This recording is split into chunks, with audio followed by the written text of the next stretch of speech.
শিক্ষি একাডেমিতে তোমাদের সবাইকে স্বাগতম। এই ভিডিওতে এখন আমরা ষষ্ঠ শ্রেণীর বাংলা প্রথম পত্রের সুখ কবিতাটি থেকে আলোচনা করব। এই কবিতাটির লেখক কামিনী রায়। শিক্ষার্থীরা প্রথমেই চলো আমরা এই কবিতাটি পড়ে নেই। নাইকিরে সুখ নাইকিরে সুখ, এ ধরা কি শুধু বিষাদময়, যাতনে জ্বলিয়া কাঁদিয়া মরিতে কেবলই কি নর জনম লয়। বল ছিন্নবিনে বল উচ্চস্বরে, না না না মানবের তরে, আছে উচ্চ লক্ষ্য সুখ উচ্চতর, নাসৃজিলা বিধি কাদাতে নরে। কার্যক্ষেত্রই প্রশস্ত পড়িয়া সমরঙ্গন সংসারেই, যাও বীরবেশে করো গিয়া রণ, যে জিনিবে সুখ লবিবে সেই। পরের কারণে স্বার্থ দিয়া বলি এ জীবন মন সকলই দাও, তার মতো সুখ কোথাও কি আছে আপনার কথা ভুলিয়া যাও। পরের কারণে মরণেও সুখ সুখ সুখ করি কেদনার, যতই কাঁদিবে যতই ভাবিবে ততই বাড়িবে হৃদয় ভার।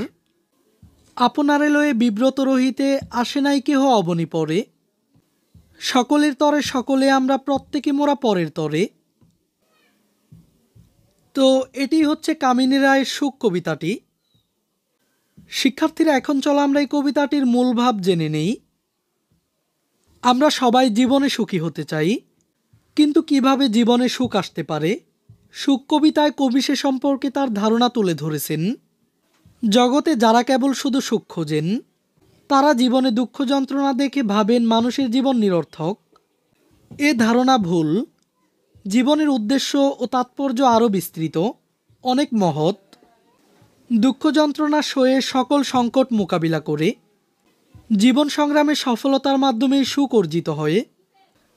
কিন্তু সমাজের অন্য সবার কথা ভুলে কেউ যদি কেবল নিজের স্বার্থ দেখে, সে হয়ে পড়ে আত্মকেন্দ্রিক, স্বার্থপর ও সমাজ থেকে বিচ্ছিন্ন।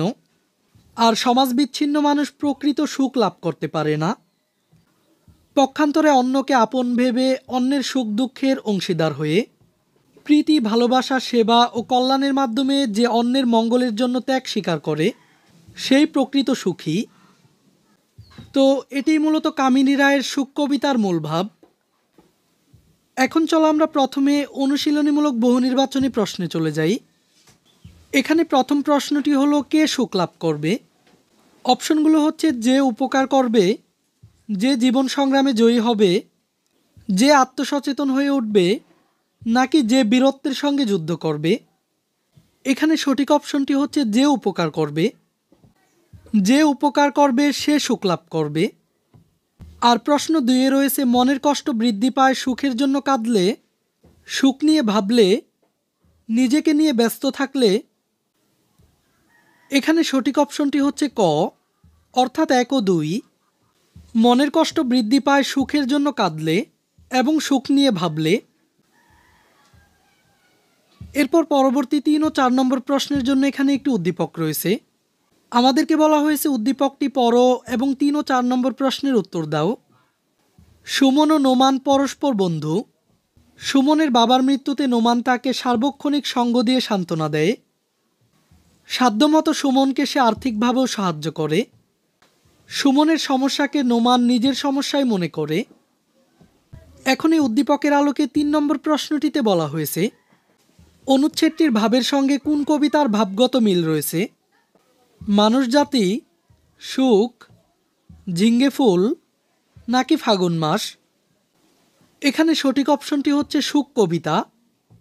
অনুচ্ছেদটির ভাবের সঙ্গে সুখ কবিতার ভাবগত মিল রয়েছে। আর সবশেষ 4 নম্বর প্রশ্নটিতে বলা হয়েছে উদ্দীপকের ভাবের ইঙ্গিতবাহী চরণ হচ্ছে বংশে বংশে নাহিক তফাত, সকলের তরে সকলে আমরা, একজোট ঠিক আমরা যদি দাঁড়াই সবে রুখে। এখানে সঠিক অপশনটি হচ্ছে ঘ, অর্থাৎ 2 ও 3। উদ্দীপকের ভাবের ইঙ্গিতবাহী চরণ হচ্ছে সকলের তরে সকলে আমরা, একজোট ঠিক আমরা যদি দাঁড়াই সবে রুখে। এখন চলো আমরা প্রথম সৃজনশীল প্রশ্নটি দেখে নেই। প্রথমেই চলো আমরা সৃজনশীল প্রশ্নটির উদ্দীপকটি পড়ে নেই। আলিম ও জামিল 2 ভাই। প্রবাসে গিয়ে আলিম প্রচুর সম্পদের মালিক হয়ে দেশে ফিরেছেন, বাড়ি গাড়ি সবই করেছেন, নিজের সুখের সকল ব্যবস্থাই করেছেন। অপরদিকে জামিল কেবল নিজের সুখ নিয়ে ব্যস্ত নন, পরিবার ও পাড়া প্রতিবেশীর সুখে দুঃখে তিনি এগিয়ে যান। অন্যের উপকার করার সুযোগ পেলে সুখী হন। প্রথমেই কয়ের প্রশ্নটিতে বলা হয়েছে অবনী শব্দের অর্থ কী, আর প্রশ্ন ক্ষয়ে বলা হয়েছে সংসারকে সমরঙ্গন বলা হয়েছে কেন। এরপর উদ্দীপকের আলোকে গয়ের প্রশ্নটিতে বলা হয়েছে উদ্দীপকের জামিল সুখ কবিতায় বর্ণিত সুখী হবার কোন প্রক্রিয়াটি অনুসরণ করেছেন তা ব্যাখ্যা করো। আর উদ্দীপকের আলোকে সবশেষ ঘয়ের প্রশ্নটিতে বলা হয়েছে আলিমের সুখ প্রকৃত সুখ নয়, সুখ কবিতার আলোকে মন্তব্যটির বিশ্লেষণ করো।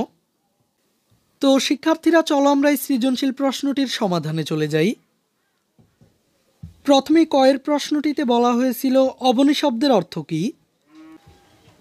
উত্তরটি হলো অবনী শব্দের অর্থ পৃথিবী বা ধরা। আর প্রশ্ন ক্ষয়ে বলা হয়েছিল সংসারকে সমরঙ্গন বলা হয়েছে কেন। জীবনে সফলতা অর্জনের জন্য অনেক সংগ্রাম ও সংকট মোকাবিলা করতে হয় বলে সংসারকে সমরঙ্গন বলা হয়েছে। সব মানুষই জীবনে সুখী হতে চায়, কিন্তু সুখ সহজে ধরা দেয় না। এর জন্য নানা সংকট মোকাবিলা করতে হয়। অনেক দুঃখ যন্ত্রণা সহ্য করে সংকট মোকাবিলা করে জীবন সংগ্রামে সফলতার মাধ্যমে সুখ অর্জিত হয়। এ কারণেই সংসারকে সমরঙ্গন বলা হয়েছে।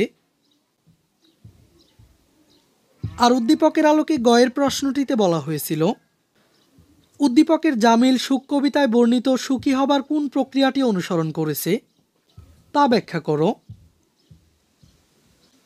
উদ্দীপকের জামিল সুখ কবিতায় বর্ণিত অন্যের উপকারের মধ্যে নিজের সুখ নিহিত। সুখী হওয়ার এই প্রক্রিয়াটি অনুসরণ করেছে। মানুষ স্বার্থপরভাবে শুধু নিজেকে নিয়ে ব্যস্ত থাকে, অন্যের ক্ষতি করে হলেও নিজের সুখের আশায় ধন সম্পদ বাড়াতে থাকে।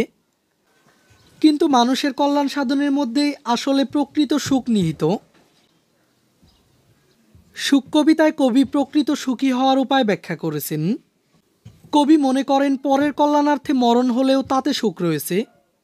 শুধু নিজেকে নিয়ে ব্যস্ত থাকার জন্য এ পৃথিবীতে কেউ আসেনি। কবির সুখী হওয়ার এই প্রক্রিয়াটি উদ্দীপকের জামিলের মধ্যেও দেখা যায়। উদ্দীপকের জামিল শুধু নিজের সুখ নিয়ে ব্যস্ত নন, পরিবার ও পাড়া প্রতিবেশীর সুখে দুঃখে তিনি এগিয়ে যান। অন্যের উপকার করার মধ্যেই তিনি সুখ খুঁজে পান। আর উদ্দীপকের আলোকে সবশেষ ঘয়ের প্রশ্নটিতে বলা হয়েছিল আলিমের সুখ প্রকৃত সুখ নয়, সুখ কবিতার আলোকে মন্তব্যটি বিশ্লেষণ করো। আলিমের সুখ প্রকৃত সুখ নয়, সুখ কবিতার আলোকে মন্তব্যটি যথার্থ। এ পৃথিবীতে কিছু মানুষ সুখের আশায় ধন সম্পদের পরিমাণ বাড়াতেই থাকেন, কিন্তু সুখ খুঁজে পান না। অন্যদিকে যেসব ব্যক্তি শুধু নিজেদের চিন্তায় মগ্ন না থেকে অন্য সবার প্রতি তাদের দায়িত্ব পালন করেন, তারাই প্রকৃত সুখ খুঁজে পান।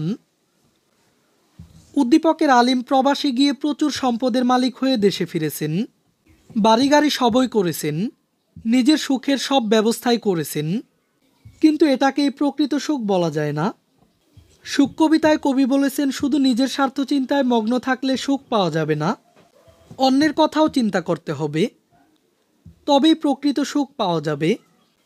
অন্যের কল্যাণ সাধনেই প্রকৃত সুখ। উদ্দীপকের আলিম শুধু নিজের সুখের কথা ভেবেছেন। সুখ কবিতায় বলা হয়েছে শুধু নিজের নয় পরের জন্যও ভাবতে হবে। তাই সুখ কবিতার আলোকে বলা যায় মন্তব্যটি যথার্থ। তো তোমরা এই সমাধানটি তোমাদের খাতায় লিখে নিবে। এই ক্লাসে এই পর্যন্তই। পরের ক্লাসে আমরা দ্বিতীয় সৃজনশীল প্রশ্নটির সমাধান দেখব। শিক্ষার্থীরা তাই পরবর্তী ক্লাসটি পাওয়ার জন্য এই চ্যানেলটিকে এখনই সাবস্ক্রাইব করে রাখো।